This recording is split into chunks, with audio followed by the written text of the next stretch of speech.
Very good afternoon class.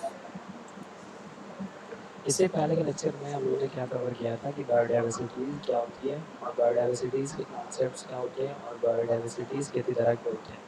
ठीक है, सबसे पहले बायोडाइवर्सिटी क्या होता है, जो वेरिएशन ऑफ प्लांट्स है, एनिमल्स है, numbers of variety of variation on plants, animals and other organism known as biodiversity. Biodiversity कितने तरह का होता है, हमारा तीन तरह का होता है। पहला हमारा होता है जेनेटिक बायोडाइवर्सिटी, फिर दूसरा हमारा होता है स्पीसीज डाइवर्सिटी, और तीसरा हमारा होता है क्या, इकोसिस्टम डाइवर्सिटी। ठीक है, अब हम पढ़ेंगे सस्टेनेबल डेवलपमेंट। ठीक, सबसे पहले कोर्स का ऑब्जेक्टिव क्या है, यानी सस्टेनेबल डेवलपमेंट का ऑब्जेक्टिव क्या होता है, ये सबसे पहले हम जानेंगे। तो पहला है हमारा provide conceptual framework of sustainable development theory and practice. ठीक है, दूसरा हमारा focus on environmental policies of European Union and the world including but is not limited. यानी कि पहला जो हमारा कॉन्सेप्चुअल फ्रेम क्या होता है सस्टेनेबल डेवलपमेंट का, थ्योरीज में और प्रैक्टिस, यानी जो हम रेगुलरली थ्योरीज अपनाते हैं, जो उसमें क्या है हमारा सस्टेनेबल डेवलपमेंट का थ्योरीज है, और प्रैक्टिस में यानी कि जो सस्टेनेबल डेवलप यानी कि हम जो अर्थ पे या इन्वायरमेंट में हम रह रहे हैं, तो उसमें हमने प्रैक्टिसेस कितनी की है सस्टेनेबल डेवलपमेंट की, वो पढ़ेंगे। ठीक है, फिर हमारा focus on environmental policy of European Union and the world. ठीक, पहला हमारा different approaches to regulate the water pollution, water supply and qualities, problems of road transport, vehicles emission standards etcetera. यानी कि जो हमारा डिफरेंट अप्रोचेज है, यानी कि रेगुलेशन, यानी जो हमारा वाटर वाटर पॉल्यूशन का जो रेगुलेशन है, ठीक है, वाटर सप्लाई का और क्वालिटी का जो रेगुलेशन है, प्रॉब्लम्स ऑफ रोड ट्रांसपोर्टेशन का जो हमारा रेगुलेशन है, व्हीकल्स इमिशन यानी कि जो व्हीकल से जो धुआएं निकलती हैं, जो गैसेस निकलती हैं, उनका स्टैंडर्ड क्या है, एक्सेट्रा, इस सब का हम क्या करेंगे, इन्वायरमेंटल पॉलिसीज क्या करेंगे, फोकस करेंगे इसमें सस्टेनेबल डेवलपमेंट। ठीक है, फिर दूसरा हमारा policies to promote energy efficiency. फिर जो ऐसी पॉलिसीज बनाते हैं जिसमें क्या हमारी होती है, जो एफिशिएंसी है, क्या होता है, प्रमोट होता है। ठीक है, फिर दूसरा हमारा economics of water management and recycling. ठीक है, जो इकोनॉमिक्स होता है वाटर वेस्ट मैनेजमेंट का और रिसाइकलिंग प्रोसेस का, उसमें हम क्या करते हैं, हमारा सस्टेनेबल डेवलपमेंट में हम स्टडीज करते हैं। फिर हमारा दूसरा है economic except of environmental audits. ठीक है, जो हमारे इन्वायरमेंटल ऑडिट्स हैं, उसको हम क्या करते हैं, इकोनॉमिकली जो हमारा एक्सेप्ट है उसको हम स्टडीज करते हैं। ठीक है, environmental effects of common agriculture policy, यानी जो हमारी एग्रीकल्चर पॉलिसीज होती हैं, उनके बारे में हमारे एनवायरमेंटल एफेक्ट्स क्या हैं, ठीक है, वो पढ़ते हैं।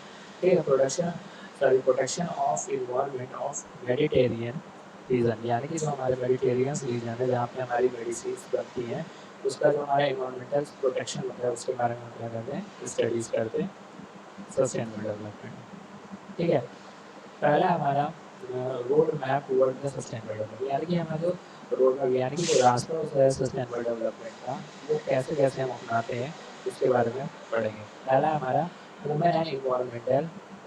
ये जो हमारा सस्टेनेबल रोड मैप है, वो क्या हुआ था कि हमारा 1972 से स्टार्ट हुआ था कि सस्टेनेबल डेवलपमेंट टुवर्ड्स कैसे कैसे चलेगा। ठीक, तो सबसे पहले क्या हुआ था, स्टॉकहोल्म ने 1972 में क्या किया था, हमने इन्होंने स्टार्ट किया था, उन्होंने क्या किया था कि human and environment in Stockholm in 1972 में इन्वेंट किया था। इसमें क्या था, this leads to the creation of union nation environmental programme, यानी कि इन्होंने इन्वायरमेंट और ह्यूमन के लिए क्या किया था, पर्यावरण और मनुष्य के लिए इन्होंने एक क्रिएशन किया था, क्या, यूनाइटेड नेशन इन्वायरमेंटल प्रोग्राम। यानी कि जो हमारा नेशन होगा पूरी तरह, वो क्या होगा, एक यूनिट इन्वायरमेंट से होगा, और उस प्रोग्राम में क्या क्या क्या क्या डिसाइड हुआ था कि सिर्फ और सिर्फ किसके लिए था, हमारा सिर्फ इन्वायरमेंट के लिए था, और किसके लिए था, ह्यूमन बींग्स के लिए था। फिर दूसरा हमारा आवर कॉमन फ्यूचर, ये कब हुआ था, 1987 में। ठीक है, इसमें क्या था, बटलैंडेड land report the world's commission on sustainable development create by the union nation. ये क्या होता है, इससे जो बटलैंडेड लैंड होता है रिपोर्ट में, वो क्या होता है, world commission on sustainable development, यानी कि जितना भी वर्ल्ड में कमीशंस हैं, वो क्या किए थे, सस्टेनेबल डेवलपमेंट के, उसको क्या क्रिएट किया था उन्होंने, एक यूनिट नेशन माना था। यानी कि एक तरह का स्टेट होना चाहिए, मतलब एक तरह का नेशन होना चाहिए, एक तरह का हमारा जो राष्ट्र है वो एक तरह का राष्ट्र होना चाहिए, और उस वो सिर्फ और सिर्फ किसके लिए डिपेंड हुआ था, वो भी सिर्फ किसके लिए, इन्वायरमेंट के लिए यानी पर्यावरण के लिए हुआ था, और क्या हुआ था, ह्यूमन बींग्स के लिए हुआ था। ठीक है, फिर हमारा था involvement and development in Rio de, sorry फिर से इन्होंने, जो हमारे नेक्स्ट साइंटिस्ट थे वो क्या थे हमारे, रियो डी जेनेरियो, उन्होंने 1992 में क्या किया था, इन्वॉल्वमेंट और डेवलपमेंट के ऊपर एक प्रोग्राम बनाया था। ठीक है, उनका प्रिंसिपल क्या, ये एक तरह से हम सस्टेनेबल डेवलपमेंट का प्रिंसिपल भी मानते हैं। ठीक, उन्होंने क्या कहा था, उन्होंने एक एक्शन प्लान बनाया था, उसको उसका नाम दिया था उन्होंने एजेंडा 21। ठीक है, उसमें क्या था, 14 चैप्टर्स थे, detail of recommendation how to achieve sustainable development, यानी कि उस चैप्टर में 14 चैप्टर थे, और उस चैप्टर में 42 रिकमेंडेशन थे, किसके थे, सस्टेनेबल डेवलपमेंट के 40 चैप्टर्स थे उसमें। ठीक है, फिर हमारा था नेक्स्ट, ये जो दो, पहले से दो तो हमारा कंफर्म हो चुका था, पहला था हमारा वुमेन और इन्वॉल्वमेंट के लिए, फिर था हमारा जो कॉमन फ्यूचर्स के बारे में डिटेल्स जानते हैं उसके लिए था, फिर हमारा क्या था, इन्वायरमेंटल और डेवलपमेंट के बारे में था। फिर जो हमारा चौथा है वो क्या, हमारा वो किसने इन्वेंट किया था, हमारा जॉन्स बर्गर्स ने। ठीक है, वो कब हुआ था हमारा, 2002 में। वो क्या, उसमें क्या था, world summit on sustainable development, यानी कि उसके ऊपर जो वर्ल्ड के ऊपर जो समरीज बनाई गई थी वर्ल्ड के ऊपर, उसके बारे में उन्होंने यहाँ पे स्टडीज़ की थी। ठीक है, तो क्या था, वर्ल्ड समिट, यानी कि जो वर्ल्ड की समरी थी उन्होंने रिक्वेस्ट किया था, उसमें क्या था, recognise this target must be included the reduction of poverty, यानी जो उन्हें रिडक्शन ऑफ पॉवर्टी के ऊपर वर्क किया था इन द वर्ल्ड। ठीक है, फिर giving the sustainable development and more economical and social focus. ठीक है, उन्होंने जो सस्टेनेबल डेवलपमेंट से क्या किया था, इकोनॉमी पे डिपेंड किया था, और दूसरा क्या था हमारा, सोशल फोकस पे। ठीक, ये है pillars of development of, sorry, pillars of sustainable development, जो हमारा पिलर्स है सस्टेनेबल डेवलपमेंट का, किस किस पे डिपेंड करता है, पहला हमारा ह्यूमन बीइंग पे। ठीक है, सबसे पहला हमारा ह्यूमन बीइंग पे डेवलप करता है, फिर हमारा इन्वायरमेंट पे, और क्या हमारा, फिर है हमारा डेवलपमेंट पे, यानी कि ये तीन पिलर्स हैं, इनके बिना हमारा जो सस्टेनेबल डेवलपमेंट है वो अधूरा है। ठीक है, पहला हमारा क्या, ह्यूमन बीइंग, दूसरा हमारा इन्वायरमेंट, तीसरा हमारा डेवलपमेंट। नेक्स्ट है कॉन्सेप्ट, सस्टेनेबल डेवलपमेंट का कॉन्सेप्ट क्या है, the world sustain means to support or prolonged period और to keep an effort going to continuously, यानी कि सस्टेन का मतलब होता है सपोर्ट करना किसी एक लंबे समय तक, किसी एक लंबे पीरियड तक, to keep the efforts for going completely, और उसको ऐसे बनाए रखना कि वो कंटिन्यूसली क्या हो, चलता रहे। ठीक है, सस्टेनेबल का सबसे आसान वर्ड होता है कि सपोर्ट करना किसी एक लंबे समय तक, ऐसा सपोर्ट करना है कि वो क्या हो, कि कंटिन्यूसली वो गोइंग थ्रू इफेक्ट, यानी कि वो चलता रहे और हमको उससे इफेक्ट मिलता रहे। ठीक है, with reference of development sustainability means to keep the productivity and wealth our society, यानी कि जो सस्टेनेबिलिटी होता है उसके उसका मीन्स क्या होता है कि हमारा जो प्रोडक्टिविटी है, ठीक है, बढ़ोतरीज है, और जो क्या है वेल्थ है, वेल्थ ऑफ सोसाइटी, वो क्या हो हमारा, going continuously into the distance future, वो क्या हो हमारा फ्यूचर तक, यानी कि भविष्य तक हमारी जो चलती रहे। ठीक है, तो यही है कॉन्सेप्ट ऑफ सस्टेनेबिलिटी। ठीक है, सस्टेन का मतलब होता है क्या, ऐसा सपोर्ट जो क्या हो पूरे प्रोलॉन्ग पीरियड तक, यानी कि जब तक हमें उसकी ज़रूरत है तब तक वो क्या होता रहे, चलता रहे, फिर क्या हो, कंटिन्यूसली हमें इफेक्ट देता रहे। फिर क्या, अगर हम डेवलपमेंट के हिसाब से देखें, according to reference to development, जो हमारा सस्टेनेबिलिटी होता है वो क्या करता है, हमारे प्रोडक्टिविटी और वेल्थ ऑफ सोसाइटी को क्या करता है, रखता है, किस, कब तक रखता है, एक डिस्टेंस कंटिन्यूसली, कब तक रखा रहता है, भविष्य तक वो क्या रखता है, एक डिस्टेंट फ्यूचर्स तक उसको कंटिन्यूसली बनाए रखता है। ठीक है, नेक्स्ट है हमारा sustainability, sorry sustainable development, development that meet the need of present generation without compromising the ability of future generation to meet their needs, यानी कि डेवलपमेंट, ऐसा डेवलपमेंट जो क्या करता है कि जो हमारा मीट करता है किससे, नीड ऑफ प्रेजेंट जनरेशन, यानी जो अभी की आवश्यकता है, without compromising the ability of future, यानी कि किसी भी फ्यूचर से कंप्रोमाइज़ ना करके एक जनरेशन को क्या करता है, उसकी जो नीड्स है वो फुलफिल करता है, उसी को हम क्या बोलते हैं, सस्टेनेबल डेवलपमेंट। ठीक है, ये डेफिनेशन कहाँ से हमको मिली है, our common future abandoned land report से 1987। ठीक है, फिर एक नेक्स्ट देखते हैं, नेक्स्ट डेफिनेशन देखते हैं, the dynamic process which able all the peoples to realise their potential and to improve their quality of life.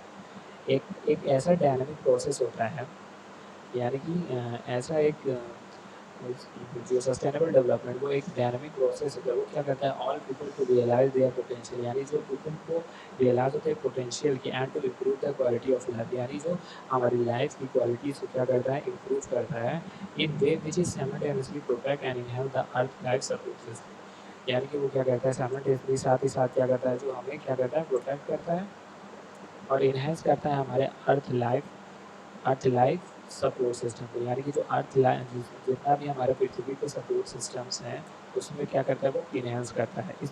इन दोनों प्रॉपर्टीज़ को हम क्या बोलते हैं, इन दोनों डेफिनेशन किसकी थी, हमारी सस्टेनेबल डेवलपमेंट की। ठीक है, फिर है डेफिनेशन, सस्टेनेबल इकोनॉमी क्या होती है। ठीक है, one character by development discussion policies and practice that do not exhausted the natural resources and respect the cultural expressions of society।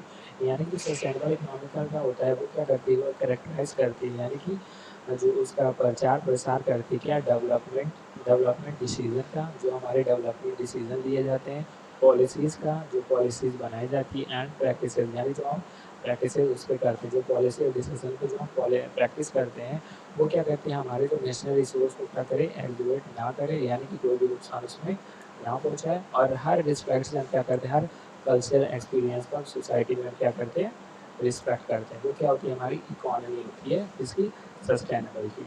ठीक है, फिर हमारा आता है सस्टेनिंग सोसाइटी। अब सस्टेनिंग सोसाइटी किसे कहते हैं, one that live in harmony with nature with himself. ठीक है, ऐसी जीवन जिसमें जिसके साथ हम क्या, किसके साथ बिताते हैं, हार्मनी के साथ, विद नेचर, नेचर के साथ, विद इटसेल्फ, यानी खुद के साथ हम जो एक हार्मनी के साथ जो हम नेचर के साथ जो लाइफ बिताते हैं उसको क्या बुलाते हैं, सस्टेनिंग सोसाइटी।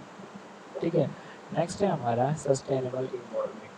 ठीक, अब पहले तो इकोनॉमी पढ़ लिया कि हमने जो डिसीजन होते हैं, पॉलिसीज होती है, प्रैक्टिस होती है, वो हम क्या करते हैं, अच्छे से अपनाते हैं, उसको करेक्टराइज करते हैं। ठीक, फिर उसके बाद क्या होता है, ऐसा करते हैं कि जो हमारे नेचुरल रिसोर्स हैं उसके ऊपर कोई इफेक्ट ना हो, और हम क्या करते हैं, जो कल्चरल एक्सपीरियंस होते हैं, यानी कल्चरल एक्सपीरियंस जो भी होती है, जैसे हिंदूज़ के अलग है, मुस्लिम्स के अलग है, ये सब कल्चर्स अलग अलग हैं, वो क्या करते हैं, उसके हम लोग क्या कहते हैं, रिस्पेक्ट मान के हम एक इकोनॉमी, सस्टेनेबल इकोनॉमी डेवलप करते हैं। फिर सोसाइटी क्या होता है, एक सोसाइटी होता है जो वहाँ पे harmony with nature with its health के साथ हम क्या करते हैं, बिताते हैं। फिर क्या हमारा sustainable environment, the national resources are able to sustain life, यानी कि नेशनल जो रिसोर्सेज होते हैं वो हमें मिलते हैं, वो कैसे मिलते हैं हमें, इन्वायरमेंट से रिलेटेड, जो सस्टेन क्या करता है हमारे लाइफ को with with health and acceptable progress, यानी कि जो उस लाइफ से हमें जो हेल्थ से और उस लाइफ से जो हेल्थ से हमें जो प्रोग्रेस प्रोग्रेस मिलती है उसको क्या हम करते हैं, इन्वायरमेंट में कंटिन्यू करते हैं, और रिन्यूएबल देम्स यानी कि और उसी चीज़ को हम क्या करते हैं, फिर तरह से डेवलप करते हैं इन्वायरमेंट में। तो वो जो सस्टेन हम लाइफ कर रहे हैं, जो हम लाइफ अपनी बिता रहे हैं, वो क्या होता है, हमारा एक जो पूरे पर्यावरण में एक हर तरह की लाइफ है जो बिता रहे हैं इस टाइम प्रेजेंट टाइम में, उसका हम क्या कहते हैं, उस पूरे पूरे जो लाइफ साइकिल है वो क्या कहते हैं, उसको हम सस्टेनेबल इन्वायरमेंट बोलते हैं। ठीक है, फिर हमारा नेक्स्ट सस्टेनेबल फ्यूचर। अब जैसे अभी हम प्रेजेंट का लाइफ बिता रहे थे तो हमारा हो गया था क्या, सस्टेनेबल इन्वायरमेंट। नेक्स्ट क्या है फ्यूचर, यानी कि जो हम हेल्थ के बारे में, इन्वायरमेंटली इकोनॉमिक जो इन्वायरमेंट हेल्थ होता है, इकोनॉमिक प्रॉस्पेरिटीज़ होती है, सोशल जस्टिस होती है। ठीक है, वो क्या करते हैं, पूरे साइमल्टेनियस एक साथ हम क्या करते हैं, एक साथ उसको हम वेल मेंटेन कर देते हैं, और क्वालिटी ऑफ लाइफ जो प्रेजेंट होती है और फ्यूचर जनरेशन होती है वो क्या करते हैं, पूरी तरह से हम मेंटेन करते हैं, तो उसको हम क्या बोलते हैं, सस्टेनेबल फ्यूचर। ठीक है, जो हमारी इन्वायरमेंट हेल्थ है, प्रॉस्पेरिटीज़ है, जो सोशल जस्टिस है, उनको क्या करते हैं हम साइमल्टेनियसली एक साथ अच्छे तरीके से हम उसको दिखाते हैं। फिर उसके साथ क्वालिटी ऑफ प्रेजेंट, जो हमारी क्वालिटी ऑफ लाइफ है प्रेजेंट में, उसको हम क्या किससे रिलेट करते हैं, फ्यूचर जनरेशन से, कि जो हमारे आने वाली फ्यूचर क्या हो, हमारी अच्छी हो, और जो उससे क्या हो, अलग अलग तरह की हमें न्यूएबल चीज़ मिल सके, न्यू चीज़ मिल सके, ठीक है। फिर हमारा क्या है, education is a crucial to attaining that future, यानी कि जो हमारा शिक्षा है वो क्या है हमारे लिए, जो हमारा सस्टेनेबल फ्यूचर के लिए बहुत ज़्यादा ही क्या है इम्पॉर्टेंट है, ठीक है। फिर क्या है सस्टेनेबल इन्वॉल्वमेंट, वही चीज़ था अभी जो हमने पहले डिस्कस किया कि national resources are able to sustain life, यानी कि नेशन के जो रिसोर्सेज है उससे जो हम लाइफ सस्टेन करते हैं, हेल्थ सस्टेन करते हैं, और क्या करते हैं उसी नेचुरल रिसोर्सेज जो हम प्रोग्रेस पाते हैं, ठीक है, वो क्या होता है हमारा सस्टेनेबल इन्वायरमेंट होता है, ठीक। नेक्स्ट ऑब्जेक्टिव क्या है सस्टेनेबल डेवलपमेंट के, तो सबसे पहले इसमें क्या है, recognise the needs of everyone, ठीक, recognise the needs of everyone. पहला है हमारा recognise the needs of everyone, यानी कि जो हमारी नीड्स है सबके लिए वो क्या करती है, रिकॉग्नाइज होती है कि नहीं, ठीक है। तो ये क्या है उसका ऑब्जेक्ट है, जो सस्टेनेबल डेवलपमेंट का जो हमारा पहला ऑब्जेक्ट है वो क्या हमारा recognise the needs of everyone. तो पहला इसमें everyone should share the benefits of increase prosperity and clean and safe the environment, यानी कि सबकी जो हमारी जो सबकी है वो क्या हमारा वो क्या है बेनिफिट्स होगा सबके लिए, अगर हम क्या करें प्रॉस्पेरिटी के साथ, यानी कि एकजुटता के साथ, और अब एक सफाई एक सेफ जो हम इन्वायरमेंट अगर मेंटेन करेंगे तो हमारे जो क्या होगा हमें नीड्स, यानी जो हम सबकी नीड्स है वो भी हमारी पूरी होगी, ठीक। दूसरा है improve access to services, tackle social exclusion, and reduce the harms to the health caused by poverty, poor housing, unemployment and pollution, ठीक है। ये क्या करता है, इम्प्रूव करता है क्या एक्सेस टू सर्विसेज, ठीक है। ट्रैकल, यानी कि अगर एक्सेस ऑफ सर्विसेज बहुत ज़्यादा सर्विसेज होगी, ट्रैकल द सोशल एक्सक्लूजन, यानी जो हमारे सोशल एक्सक्लूजन्स है उसको क्या करें वो टैकल करें। फिर क्या हमारा next reduce the harm to health, ठीक है, ऐसे चीज़ के जो शरीर के लिए नुकसान हो उसके लिए क्या करें वो रिड्यूस करें। कॉज बाय पुअर्टी, पुअर्टी से जो हमारे कॉज हो रहा है, ठीक है। पुअर हाउसिंग यानी गरीबों के जो घर घर के लिए, ठीक है। फिर अनएम्प्लॉयमेंट इम्प्रूव हो, ठीक है। ये और क्या हो हमारा पॉल्यूशन और अनएम्प्लॉयमेंट, ठीक है। इससे क्या करता है हमारा जो हमारा ऑब्जेक्टिव क्या करता है इसको इम्प्रूव करता है। फिर हमारा नेक्स्ट है our need must be made by the treating other including future generation, यानी कि जो हमारा नीड्स है वो क्या करता है फर्दर रिट्रीटिंग करता है क्या अदर्स, उसमें क्या क्या आ जाएंगे हमारा future generation, people elsewhere in the world, elsewhere in the world, यानी कि एल्सवेयर अगर पूरे वर्ल्ड से देखा जाए, फिर अनफेयरली, ठीक है। फिर नेक्स्ट है हमारा ऑब्जेक्टिव में कि इफेक्ट प्रोटेक्शन ऑफ एनवायरनमेंट। पहला हमारा इसमें act to limit the global involvement thread such as climate changes, यानी कि जो क्लाइमेट्स में जो चेंजेस आ रहे हैं इन्वॉल्वमेंट के थ्रू उससे क्या होता है ये हमें प्रोटेक्ट करता है, ठीक है। फिर दूसरा है हमारा protect human health and safe for hazards such as poor air qualities and toxic chemicals, जो हमारे हजार्ड्स है यानी जो आपदा है, जो हमारे पुअर एयर क्वालिटीज़ है उसमें जैसे पुअर क्वालिटीज़ हैं एयर क्वालिटीज़ और टॉक्सिक केमिकल्स, जो हमारे केमिकल्स ऐसे केमिकल्स जो हमें नुकसान पहुंचा सकते हैं उसको क्या करता है हमारा जो प्रोटेक्शन करता है हमारा इन्वायरमेंट से, ठीक है। फिर हमारा next protect thing which is people need और वैल्यू, यानी कि ऐसे ऐसे थिंग से हमें प्रोटेक्ट करता है जिसके लिए हम जिसके लिए मनुष्य को नीड्स होती है उसकी वैल्यू होती है, सच एज वाइल्ड लाइफ, यानी कि जंगल जो जंगली जीव हैं, ठीक है। लैंडस्केप यानी कि जो लैंडस्केप होते हैं और हिस्टोरिकल बिल्डिंग्स है वो हमें क्या करता है पूरी तरीके से क्या करता है पूरी तरीके से हमें प्रोटेक्ट करता है।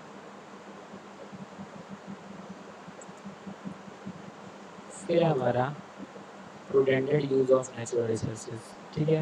प्रूडेंटेड का मतलब होता है कि जो हमारी ऐसी रिसोर्सेज नेचुरल रिसोर्सेज जिसका हम इस्तेमाल कर सकते हैं बाद में भी, ठीक। तो पहला है क्या हमारा the use of non renewable resources like oil and gases efficiently, यानी कि जो हमारे use of non renewable resources हैं जैसे कि हमारे ऑयल एंड गैसेज, ऐसे रिसोर्सेज जिसका हम दोबारा हम रिकन्वर्ट नहीं कर सकते, तो वो क्या होता है हमारे नॉन रिन्यूएबल रिसोर्सेज होते हैं। ठीक है, ऐसे रिसोर्सेज जिसका हम फर्दर कन्वर्ट नहीं कर सकते, कन्वर्जन नहीं कर सकते, उसको क्या बोलते हैं हम लोग, नॉन रिन्यूएबल रिसोर्सेज।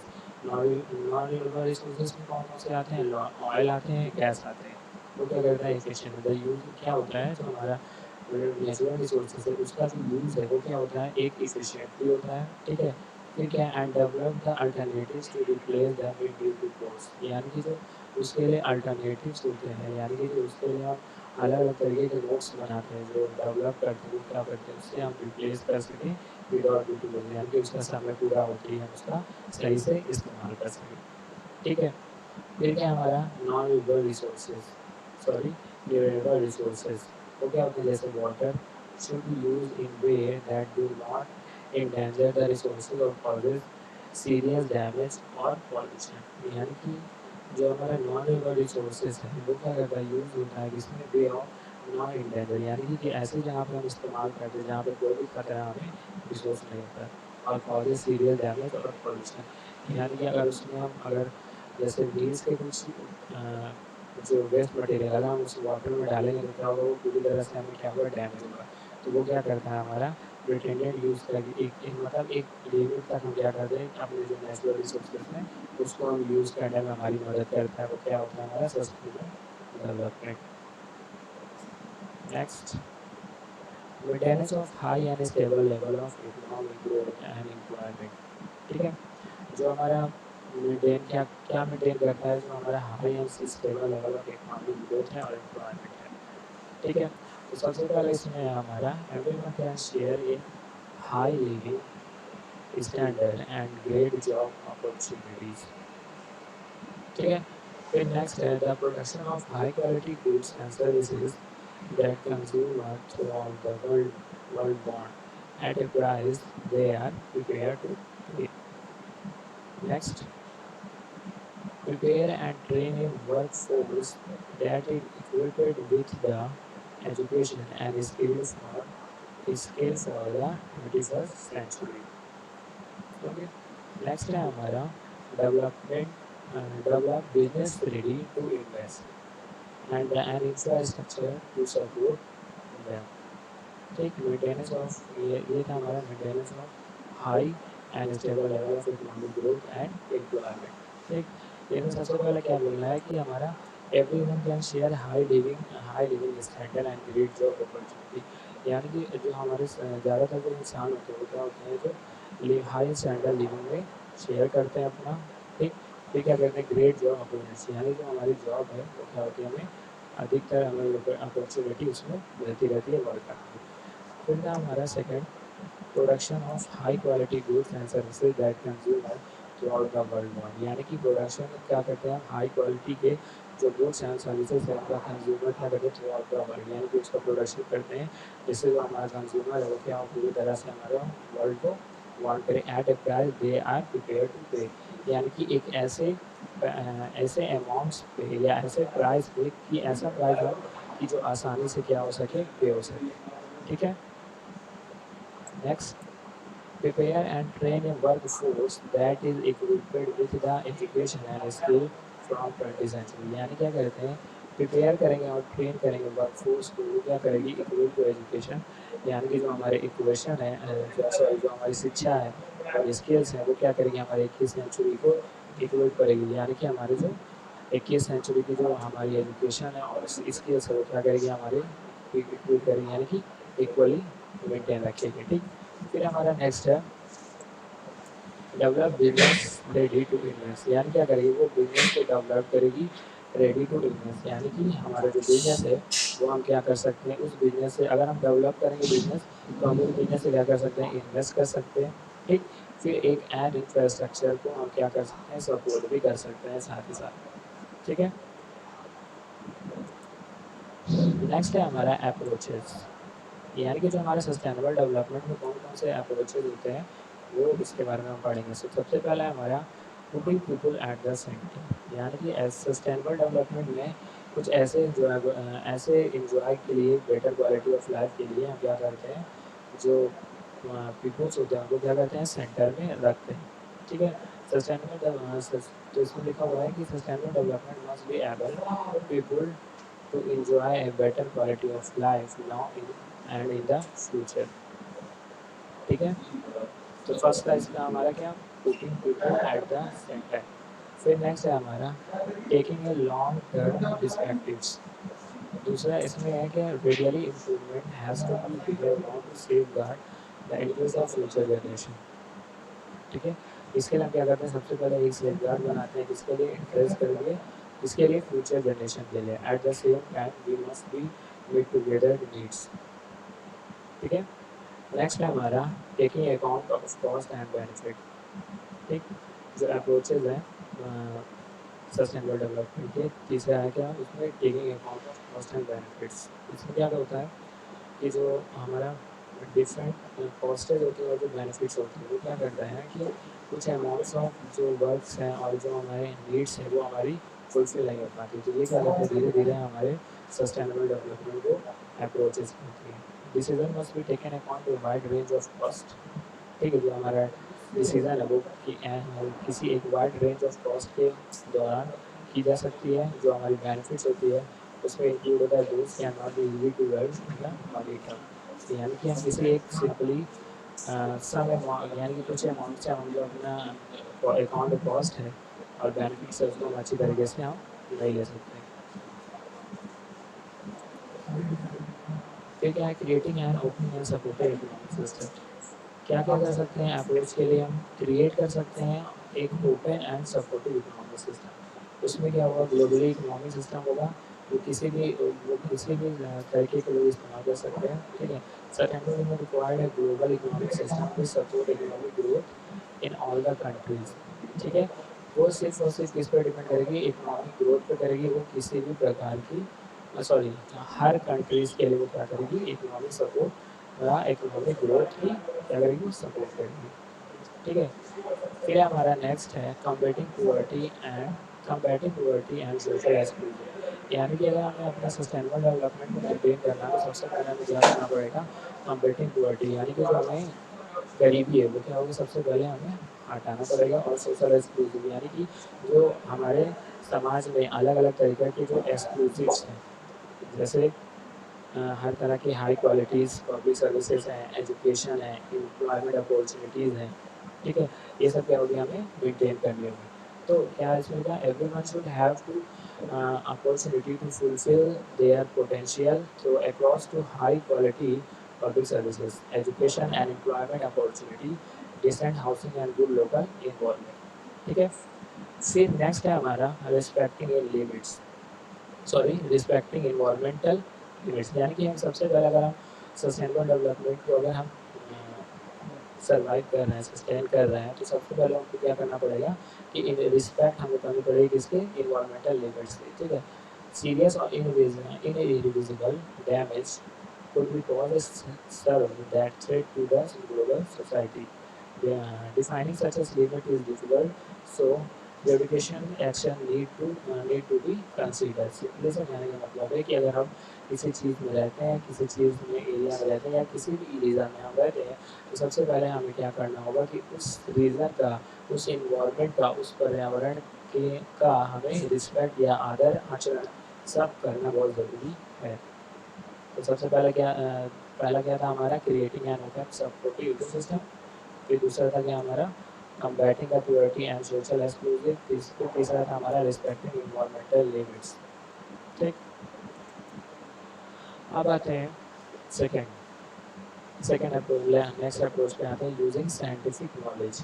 यानी कि अगर हमें सस्टेनेबल डेवलपमेंट में सस्टेन करना है तो सबसे पहले हमें उसको क्या करना पड़ेगा, साइंटिफिक नॉलेज होने की बहुत आवश्यकता है। When taking decision, it is an important to anticipate earlier on the where scientific advice और research is needed। यानी कि अगर हम सस्टेनेबल डेवलपमेंट में कुछ डेवलप करेंगे या कुछ भी डिसीजन लेंगे तो सबसे पहले हमें साइंटिफिक एडवाइस और रिसर्च के बारे में हमें आवश्यकता ज़रूर पड़ेगी। And to identify the source of information of high calibres. यानी कि जो हमारे अगर अदर कंट्रीज़ के जो कैलिबर्स हैं उनको आइडेंटिफाई करने के लिए हमें सोर्स ऑफ इंफॉर्मेशन उनसे एक बार लेना पड़ेगा। ठीक है, Where possible, where possible, evidence should be reviewed from the wide range or range setup of viewpoints. यानी कि अगर हमें कुछ भी डिसीजन लेना होगा तो हमें क्या होगा, कैलिबर्स जो हाई कैलिबर्स ऑफ कंट्रीज हैं उनसे हमें क्या करेगा, possible evidence should be review, यानी कि उनको एक बार हमारी उनको उनका एक बार एक रिव्यू हमको लेना ही पड़ेगा। ठीक है, नेक्स्ट है हमारा transparency, information participation and access to justice. यानी कि ट्रांसपेरेंसी का मतलब होता है, ट्रांसपेरेंसी मीन्स होता है कि किसी में भेदभाव ना रहे। ठीक है, इंफॉर्मेशन पार्टिसिपेशन यानी कि एक दूसरे का इंफॉर्मेशन पार्टिसिपेशन लेने का इंटरेस्ट हो। फिर ठीक है, एक्सेस टू जस्टिस यानी कि जो हमारा वर्क है वो जो क्या हो, एकदम सिंपली से अच्छी तरीके से क्या हो कि पूरी तरह से एक जस्टिस में हो। ठीक है, opportunity for access to information यानी कि पहला है opportunity for access of information. तो इसमें क्या है कि अपॉर्चुनिटी जो हमारी जो इंफॉर्मेशन एक्सेस करने की है, अपॉर्चुनिटी वो क्या हो, अपॉर्चुनिटी का मीन्स होता है कि एक ऐसा चीज़ की जो इंफॉर्मेशन लेने के लिए हम कोई भी दिक्कत ना हो हमें। ठीक है, पार्टिसिपेशन भी हो उसमें, एक डिसीजन मेकिंग हो एंड एक्सेस टू जस्टिस यानी कि किसी एक्सेस अमाउंट में हम क्या करें उसको जस्टिस करने should be available to all, यानी कि सबके लिए सेम होना चाहिए। कोई भी अपॉर्चुनिटी हो, कोई भी इंफॉर्मेशन हो, कोई भी पार्टिसिपेशन हो या डिसीजन मेकिंग ही हो, तो हमें क्या सबसे पहले कि हमें एक दूसरे की राय लेना बहुत ज़रूरी है। कोई भी अप्रोचेस करने से पहले या कोई भी सस्टेनेबल डेवलपमेंट में सस्टेन करने का अप्रोच लेंगे तो अप्रोच लेने से पहले हमें क्या है, सबकी एक दूसरे की राय लेना बहुत ज़रूरी है। इंफॉर्मेशन भी करना, उसमें पार्टिसिपेशन भी करना बहुत ज़रूरी है। फिर उस दौरान जो डिसीजन मेकिंग होगा तो वो एक इन्वायरमेंटली होगा। ठीक है, और अगर हम किसी का डिसीजन ना लें, आप खुद से ही सेल्फ से कर लें, तो उसमें क्या होगा कि जो फुलफिल किसी की नीड्स नहीं हो सकती। तो सबसे सस्टेनेबल डेवलपमेंट का मोटिव यही होता है कि सबकी नीड्स अच्छी तरीके से पहुँचाना, ये सबकी नीड्स को कंप्लीट करना। ठीक है, तो पहला था क्या इसमें, यूजिंग साइंटिफिक नॉलेज, यानी कि कोई भी डिसीजन लेने से पहले हमें क्या होना चाहिए, एडवाइस लेना है या रिसर्च की हमें बहुत ज़रूरी होगी, साइंटिफिक नॉलेज की। ठीक है, फिर हमारा transparency, information participation and access to justice. Next है हमारा प्रिकॉशनरी प्रिंसिपल। ठीक, where there is a threats of services or invisible damage, the lack of scientific certainty that shall not be used as a reason for postponing the cause effect measuring to prevent the environmental degradation। जो precautionary principal है वो क्या करता है, सबसे पहले कि जो हमारा कॉस्ट होता है वो क्या होता है, तो वो क्या होना चाहिए, हमारा कॉस्ट इफेक्टिव होना चाहिए सस्टेनेबल डेवलपमेंट के लिए। उससे क्या होता है, वो क्या करेगा, हमारे जो इन्वायरमेंटल डिग्रेडेशन है उसको क्या करेगा, हमारे प्रिवेंट करता है। ठीक है, अगर कॉस्ट इफेक्टिव नहीं है तो हमारा जो इन्वायरमेंटल डिग्रेडेशन है वो क्या होगा, हमारा मेजर है उसका क्या हो जाएगा, वो बहुत कम हो जाएगा। ठीक है, तो इसलिए कॉस्ट जो हमारी यानी किसी भी चीज़ पे, किसी भी रिसोर्सेज पे या किसी भी डैमेज पे जो हमारा कॉस्ट है वो क्या होना चाहिए, हमारा कॉस्ट इफेक्टिव होना चाहिए, चीप होना चाहिए। या तो चीप हो या तो हमारा इकोनॉमिकल होना चाहिए। ठीक है, अगर हमारा इकोनॉमिकल नहीं होगा तो इन्वायरमेंटल डिग्रेडेशन होगा ही होगा। ठीक है, तो हमारा जो सस्टेनेबल डेवलपमेंट है वो क्या है, हमारा प्रिकॉशनरी प्रिंसिपल पे है। ठीक है, पहला प्रिंसिपल क्या है, प्रिकॉशनरी प्रिंसिपल। दूसरा है हमारा पॉल्यूटेड पे प्रिंसिपल, यानी कि much environmental pollution, resource depletion and social cost occur because the respons- uh, responsible are not those who bear the consequence। यानी जो हमारा सस्टेनेबल डेवलपमेंट है वो क्या होना चाहिए, पॉल्यूटर बेस्ड पे होना चाहिए। जैसे कि अगर हमारे इन्वायरमेंटल पॉल्यूशन उसमें है या रिसोर्स डिप्लेशन है, यानी कि हमारे जो प्रदूषण हो रहे हैं इन्वायरमेंट पे, पर्यावरण में, या हमारे जो डिप्लेशन हो रहे हैं यानी कि जो हमारे रिसोर्सेज पे डिप्लेशन होते हैं, जो महंगाई हो रही है, कॉस्ट में दिक्कत हो रही है, वो क्या होना चाहिए, उस सब से पेरेबल होना चाहिए हमें। अगर हम सस्टेन कर रहे हैं तो हमारी सस्टेनेबल का सबसे मेन सॉरी सस्टेनेबल डेवलपमेंट का सबसे बड़ा मोटिव होता है कि जो हमारी फुलफिल है उसको ईजिली वे टू हम क्या करें, सस्टेन कर लें। ठीक है, तो सबसे पहले यही हो कि जो हमारे इन्वायरमेंटल पॉल्यूशन है उसमें तभी होता है इन्वायरमेंटल पॉल्यूशन। और उसमें फिर क्या होता है, जो रिसोर्स डिप्रेशन होती है, यानी कि जो हमारे रिसोर्स हमें चाहिए उसमें क्या होती है, घटने लगता है और जो हमारा कॉस्टेज होती है वो क्या सोशल कॉस्ट जो होती है वो बढ़ जाती है। तो हमें क्या होना चाहिए, पॉल्यूटर पे होना चाहिए। इसके लिए एक रिस्पॉन्सिबल होना चाहिए कि वो क्या कर सके कि जो हमारे कॉन्सिक्वेंस है वो बनी रहे। ठीक। नेक्स्ट हमारा इंट्रीगेशन। ठीक।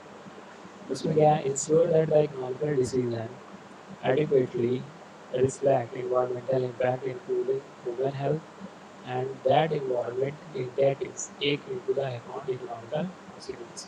यानी कि इंटीग्रेशन का सिंपली मतलब यही है कि जो हमारा ह्यूमन हेल्थ है, ठीक है, जो इन्वायरमेंट के लिए सबसे बड़ा ही क्या है फैक्टर है कि अगर ह्यूमन हेल्थ है तो ही हमारा क्या है सस्टेनेबल डेवलपमेंट है। तो अगर ह्यूमन हेल्थ ही अगर इम्पैक्ट नहीं होगा या मॉडिफाइड नहीं होगा या इम्प्रूवमेंट नहीं होगा तो वो क्या होगा, धीरे धीरे क्या होगा, इंट्रीगेट होने लगेगा। ठीक है। तो सबसे पहले यही होना चाहिए कि जो हमारा ह्यूमन हेल्थ है वो किसी से इम्पार्ट करें, जो हमारा इन्वायरमेंट है उसको क्या कर ले, इजीली वो रिफ्लेक्ट कर ले। ठीक है। अगर नहीं कर पा रहा है तो उसके लिए हमें इन्वायरमेंटल इंटेटिव्स की ज़रूरत है, वो क्या करे, सिर्फ इकोनॉमिक इंफ्लुएंस को मेंटेन बनाए रखे। ठीक है। फिर नेक्स्ट है हमारा स्टीवर्डशिप। स्टीवर्डशिप स्टीवर्डशिप क्या होता है, the recognisation that we are care taker of environment. यानी कि जो स्टीवर्डशिप क्या होता है कि एक रिकॉग्नाइज प्लेस होता है जहाँ पे हम क्या कर सकते हैं, अपने इन्वायरमेंट का देखभाल कर सकते हैं। फिर क्या होता है, economy for benefit of present and future generation. यानी कि ऐसी इकोनॉमी जहाँ पे ऐसा इकोनॉमी बनाएंगे जहाँ पे हमारा बेनिफिट्स हो किसका, प्रेजेंट का यानी अभी का, प्रेजेंट का, वर्तमान का और फ्यूचर्स का जनरेशन को हम क्या कर सकें, इकोनॉमिकली बना सकें और जो हमारे इन्वायरमेंट का टेक केयर कर सकें यानी देखभाल कर सकें। उस पर क्या डिपेंड होता है, हमारा सस्टेनेबल डेवलपमेंट। प्रिंसिपल है इसका स्टीवर्डशिप। ठीक है।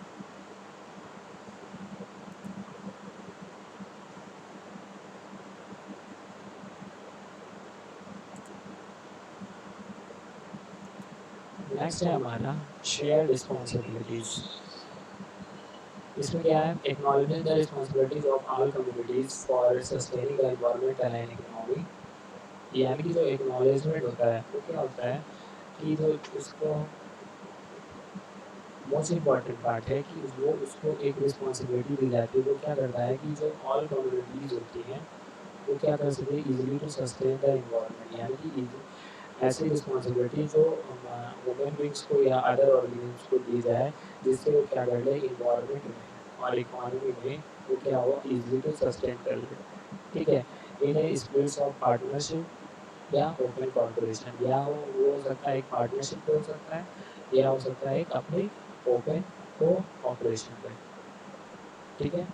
शेयर रिस्पॉन्सिबिलिटीज़ का सिंपली अर्थ ये है कि अगर कोई भी ह्यूमन बींग्स है या कोई भी अदर ऑर्गेनिज्म है वो क्या करे, इजीली क्या करे, इन्वायरमेंटल में और इकोनॉमिक्स में सस्टेन करे। कैसे कर सकता है, या तो पार्टनरशिप से करे या तो ओपन कोऑपरेशन से करे। ठीक है। फिर नेक्स्ट है हमारा scientific and technology innovation. Scientific और टेक्नोलॉजी जो इनोवेशंस है उससे क्या हो, हमारा जो इकोनॉमिकल ग्रोथ है और हेल्थ है वो दोनों ही इंक्लूडेड क्या हो, वो इम्पैक्ट करे। ठीक है। We should research, develop, test and implement technology essential to future environment quality including human health and economical growth. यानी इसमें क्या करते हैं, हम इसमें रिसर्च करते हैं, डेवलप करते हैं, टेस्ट करते हैं या इम्प्लीमेंट करते हैं किस पे, टेक्नोलॉजीज़ पे। वो क्या करती हैं, हमारी फर्दर जो इन्वायरमेंटल क्वालिटीज़ हैं, उस इन्वायरमेंटल क्वालिटीज़ हैं सच है जैसे कि हमारा ह्यूमन हेल्थ है और इकोनॉमिकल ग्रोथ है, उसमें क्या हो, उसमें इम्प्लीमेंट कर सकें हम। तो तो हमारा जो सस्टेनेबल डेवलपमेंट है वो क्या होगा, हमारा मेंटेन होगा। ठीक है। फिर हमारा क्या है, वेस्ट मिनिमाइजेशन। सिंपली सा अर्थ है कि इसमें हम क्या करें, ऐसे प्रोडक्ट्स हैं जिनका हम दोबारा से इस्तेमाल कर सकते हैं, जैसे रिड्यूस कर सकते हैं, रीयूज़ कर सकते हैं, रिसाइकिल कर सकते हैं, रिकवर कर सकते हैं। इसके लिए हम अपनी सोसाइटी के लिए हम उसको ऐसे प्रोडक्ट्स जिसका हम इस्तेमाल करके हम ऐसा प्रोडक्ट जिसका हम दोबारा भी इस्तेमाल कर सकें, तो वो हम क्या कर सकते हैं उसमें, वेस्ट मिनिमाइजेशन। ठीक है। फिर क्या है, enhancement. We should be inhale the long term productivity capability. यानी जो हमारे प्रोडक्शंस हैं प्रोडक्टिविटी है उसमें क्या होगा, हमारा कैपेबिलिटी यानी कि मेंटेनेंस पूरी तरह से बढ़ा रहे, यानी कि उसमें कोई या ना उसमें कोई हाई है या लो है, वो पूरी तरह से मेंटेन है। ठीक है, उसकी quality capacity of natural ecosystem यानी कि जो भी हमारे नेचुरल रिसोर्सेज हैं वो क्या उसमें इन्हेंस होते रहें, ठीक है, ना कि डिक्रीज होते रहें।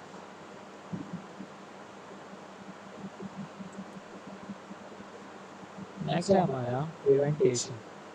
ठीक है, प्रिवेंटेशन है एंटीसिपेट, प्रिवेंट और mitigate significant adverse environmental including human health and economy in part of policy program and decision। ठीक, नेक्स्ट है हमारा कंजर्वेशन। प्रिजर्वेशन का मतलब यही चीज़ है कि मतलब कि ऐसे रिसोर्सेज जो हमें फर्दर इस्तेमाल कर सकते हैं, तो उसको हम क्या कर सकते हैं, एंटिसिपेट कर सकते हैं, प्रिवेंट कर सकते हैं और माइग्रेट यानी कि जो हमारे रिसोर्स है उसको फर्दर यूज़ के लिए हम क्या करें, एक पॉलिसी के तहत, एक प्रोग्राम के तहत और एक डिसीजन के तहत हम उसको ऐसा प्रिवेंट करें कि वो हमें फर्दर इस्तेमाल उसका कर सकें। ठीक है, conservation maintain the essential ecological process यानी इकोलॉजिकल प्रोसेस को मेंटेन करने के लिए, बायोलॉजिकल डाइवर्सिटीज़ को, ठीक है, and life support system of environment. ठीक, यानी कि जो कन्वर्स कैसे कर सकते हैं मेंटेन, अगर हम इकोलॉजिकल प्रोसेस को मेंटेन करें, बायोलॉजिकल डाइवर्सिटीज़ को मेंटेन करें, यानी biological diversities means numbers and varieties of plants, animals and other organism. ठीक, and life support system of environment यानी कि जितना भी हमारा लाइफ सपोर्ट सिस्टम है कहाँ पे, इन्वायरमेंट में, उसको हम क्या करें, हम इजीली मेंटेन करें। Harvest the new renewable resources यानी कि जो हमारी न्यू रीन्यूएबल रिसोर्सेज है उनको क्या करें, इजीली तो सस्टेन कर सकें इन बेसिस पे। ठीक है, and making wise and essentially use of our renewable and non renewable resources यानी कि एफिशिएंटली बनाए रखे, एफिशिएंसी उसकी बढ़ जाए, इसकी रिन्यूएबल रिसोर्सेज की और नॉन रिन्यूएबल रिसोर्सेज की। ठीक है,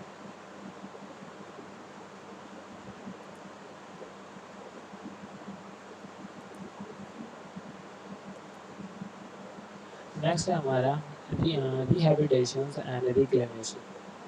ये क्या होता है, इंडिविजुअल और टू स्टोर द डैमेज और रिग्रेड इन्वॉल्वमेंट टू बेनिफिशियली यूज यानी कि इसमें क्या करते हैं हम, जो हमारा डैमेज रीस्टोर करते हैं, किसको, डैमेज और रिगेडेड रिगेडेड इन्वॉल्वमेंट को वो क्या करता है, बेनिफिशियली यूज के लिए हम क्या करते हैं, रीस्टोर करते हैं। ठीक है, global responsibility, think global while acting locally, the word that we use, पहला क्या है, we recognize there are no boundaries to the environment यानी कि हमें कोई भी बाउंड्री मेंटेन नहीं करना चाहिए किसमें, environment. that there is a ecological interdependence among nation यानी कि हमें इकोलॉजिकल इंटरडिपेंडेंस रखनी चाहिए किसके बीच में, नेशन के बीच में। there is a need to work cooperatively internationally। ठीक है, हमें वर्क कोऑपरेट करना चाहिए किससे, इंटरनेशनल यानी अंतर्राष्ट्रीय, to accelerate the managers of involvement and economics in decision making and to develop the comprehensive and equitable solution to problem यानी कि हमें क्या करना चाहिए, कॉर्पोरेट करना चाहिए किससे, इंटरनेशनली। ठीक है, उससे क्या होता है, जो हमारा हमारे जो मैनेजर्स ऑफ इन्वॉल्वमेंट है वो क्या करेगा, हमारा एक्सेलरेट करेगा, इकोनॉमिक्स क्या करेगी, डिसीजन मेकिंग होगी, और जो हमारा डेवलपमेंट होगा वो क्या होगा, कॉम्प्रिहेंसिव होगा यानी शॉर्ट टर्म में भी होगा, और इक्विटेबल सॉल्यूशन ऑफ प्रॉब्लम यानी कि जो हमारी प्रॉब्लम्स होगी वो क्या होगी, इक्वली सॉल्व आसानी से हो जाएगी। ठीक है,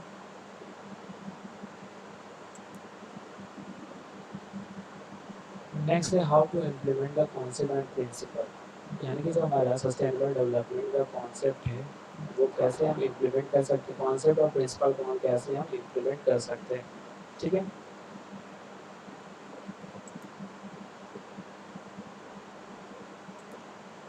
तो सबसे पहला इसमें एफिशिएंसी यूज ऑफ रिसोर्सेज, फिर है हमारा public participation, understanding the respect, access to adequate the information,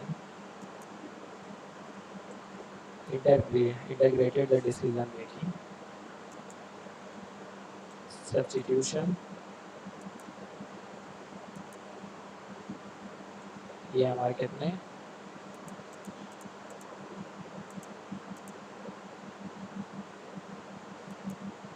first है हमारा एसेंशियल यूज ऑफ रिसोर्सेज। ठीक है, अगर हम एसेंशियली एफिशिएंटली यूज़ करेंगे रिसोर्सेज का, तो हमारे जो रिसोर्सेज है वो क्या होगा, हमारे प्रॉपर तरीके से हम इस्तेमाल कर सकते हैं रिसोर्सेज का। फर्दर फ्यूचर्स के लिए हम उसमें क्या कर सकते हैं, डिप्लेशन नहीं होगा रिसोर्सेज में, और हम इजीली टू नीड्स, सबकी नीड्स को, ज़रूरत को हम क्या कर सकते हैं, इम्प्रूव कर सकते हैं। ठीक है, फिर क्या है, पब्लिक पार्टिसिपेशन, यानी कि अगर सेल्फ डिसीजन ना लेके हम क्या करेंगे, पब्लिक की बात सुनेंगे, पब्लिक का पार्टिसिपेशन करेंगे, तो उससे क्या होगा, हमारे जो कंसेप्ट और प्रिंसिपल में क्या होगा, चेंज हो जाएगा। फिर क्या है, अंडरस्टैंडिंग अगर रखेंगे, एक दूसरे की अंडरस्टैंडिंग रखेंगे या एक दूसरे की हम रिस्पेक्ट करेंगे, तो हमारा क्या होगा, जो सस्टेनेबल डेवलपमेंट वो क्या होगा, इम्प्लीमेंट होगा। एक्सेस टू एडुकेट इंफॉर्मेशन, यानी कि अगर हम किसी सपोर्टेड या किसी कंट्री से इंटरेक्ट करके, कॉर्पोरेट करके हम क्या कर सकते हैं कि आसानी से हम जो हमारा सस्टेनेबल डेवलपमेंट है उसमें हम क्या कर सकते हैं, इम्प्लीमेंट ला सकते हैं। ठीक है, integrate the decision making and planning, यानी जब हम डिसीजन हम लेते हैं तो उसमें क्या करते हैं, किसी का हम सपोर्ट भी ले सकते हैं कोऑपरेट करके इंटरनेशनली, और हम प्लानिंग भी करते हैं तो किसी का हम आराम से क्या कर सकते हैं कि किसी की हेल्प ले सकते हैं इंटरनेशनली। तो उससे क्या होगा, जो हमारा डिसीजन मेकिंग होगा वो क्या होगा, एफिशिएंटली होगा, टाइमली होगा और रिलेवेंट होगा। ठीक है, ये सब्सिट्यूशनली ये क्या करेगा, प्रमोट करेगा वे और means of development use of substituents. ठीक है, ये क्या करेगा, जो हमारे सस्टेनेबल डेवलपमेंट्स के जो प्रोडक्शन है, प्रोडक्टिविटी, उसको क्या करेगा, हमारा इजीली वे टू प्रमोट करेगा। ठीक है, अब है लास्ट इस चैप्टर का लास्ट टॉपिक है renewable and non renewable resources. ठीक है, तो renewable resources is the energy obtained from the sources that are essentially inextricably। ठीक है, एग्जांपल्स ऑफ रिन्यूएबल रिसोर्सेज क्या है, including water, wind power, solar power, thermal energy and पैर power and hydro electric power. The most important feature of the renewable is that it can be harnessed without the releasing of harmful pollutant। ठीक है, non-renewable resource energy resources का होता है either conventional fossil fuels such as coal, oil and gases, they which are the likely to deplete with time। जो non renewable resources energy होती है वो क्या करते हैं, जो रिन्यूएबल एनर्जी रिसोर्सेज होते हैं वो क्या करते हैं, हमारे जो पॉल्यूशन को है रिलीज हार्मफुल पॉल्यूटेंट, यानी कि जो क्या करते हैं, वो हमारे क्या, जो हमारे हार्मफुल पॉल्यूटेंट्स है वो रिलीज नहीं करते हैं। ठीक है, जो रिन्यूएबल है वो क्या करते हैं, हमारे जो हार्मफुल पॉल्यूटेंट्स हैं वो उसको क्या करते हैं, रिलीज करते हैं। ठीक है, आज के लिए बस इतना ही। नेक्स्ट लेक्चर में नेक्स्ट टॉपिक के साथ फिर मिलते हैं। Good bye.